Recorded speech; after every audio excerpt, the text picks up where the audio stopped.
In late December of 2021, a user by the name of JoeFreeProblem made a bug report on GitHub explaining how people are able to modify their TF2 HUDs to be able to execute commands that require svcheats 1 to be enabled. For those who are unaware, svcheats is a server CVAR that is always set to 0 in official Valve servers and most community servers. It prevents players from executing cheat commands like noclip, addcond, mat wireframe, and more.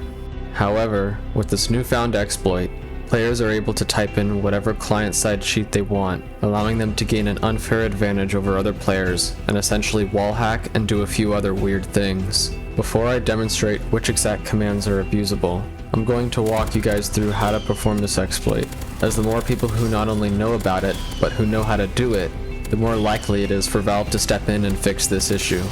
But just a quick disclaimer. If you wish to test out the features I show in this video, please do not use them to gain an unfair advantage in official Valve servers, as this is hardly any different from using a cheat software with wall hacks. And do not use them on any community servers, as there now exist plugins that can detect if you're using these commands. This video is for educational purposes only.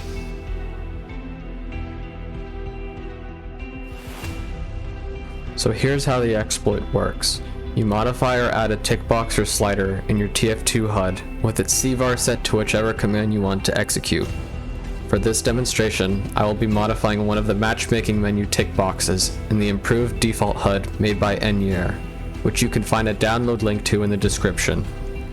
Note that different HUDs may have different file names, and so searching the code for these tick boxes or sliders may differ from HUD to HUD. The first thing you want to do once you've installed your custom HUD is to locate the matchmaking ping panel.res file and open it with any text editor of your choice. If this file does not exist in your HUD, you can extract it from a different HUD like 7HUD, which I've also provided a link to in the description. You should be able to drag it into the same directory, though you will have to edit the code on your own. For the improved default HUD, this file goes in the resource/UI folder. Now open the file and scroll down to around where it says Ignore Party Invites. You can create your own tick box using the existing code or modify one of the existing ones. Go to the line that says CVAR_name and change the following to any client-side command you want. I'm going to set it to svcheats, that way I can type any command I want in the developer console afterward. The next step is optional but recommended, where it says label_text. Change the string to whatever command you have in your CVAR. That way you can easily see which box you have to tick once you're loaded up in a TF2 game. And that's it. Now all you have to do is launch TF2 and open up your matchmaking panel in the top left corner of your main menu, and the tick box with the svcheats command should appear. You have to tick this box each time you load into a server or whenever the map changes in order to use the cheat commands, for the server will automatically set your client to svcheats 0 whenever you load into the map.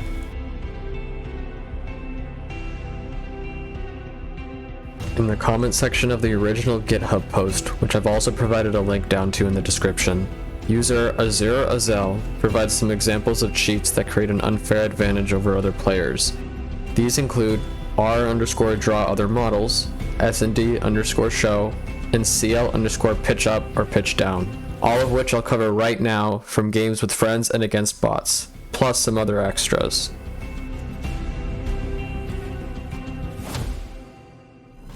r_draw other models is the nastiest of the bunch, as it equates to literal wall hacks. What it does is draw blue mesh around various prop models and players, which can be seen behind walls.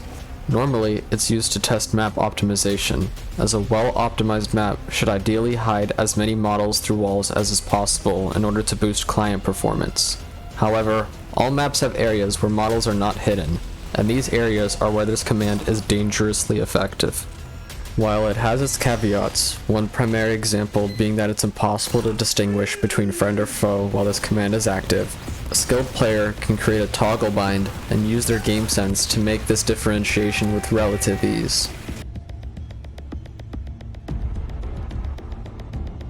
snd_show, used in conjunction with snd_visualize, is essentially the audio version of draw other models. snd_show lists all the rendered sounds in the upper right corner of the player's screen, and snd_visualize centers these listed sounds from their point of origin. This can be abused to see where enemy players and buildings are located, regardless of the map's optimization. Since cloaked spies still make footstep sounds, they can be traced and tracked using this method. While it is a lot more obstructive and annoying, it can still be exploited by a skilled player using a toggle bind and game sense.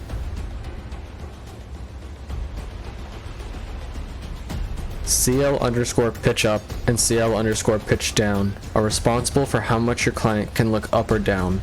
By default, your client can only look so far up or down before being forcefully stopped. By increasing the pitch up and pitch down values beyond their limits, you can look past your previous bounds and look upside down behind you. You can actually use this method to taunt and shoot backwards. To others, you will be looking straight up when you shoot, despite your bullets traveling to your line of sight. If you want to be fun with this, you can reorient your monitor and invert your controls to play backwards. Those spies will be extremely confused and will actually have to face stab you if they want to backstab.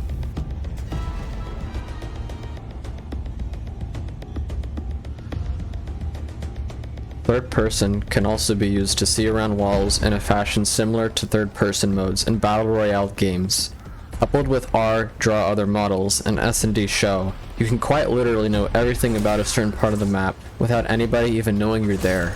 This can also be quite effective in melee battles, as this gives you a larger field of vision and allows you to see partially behind you.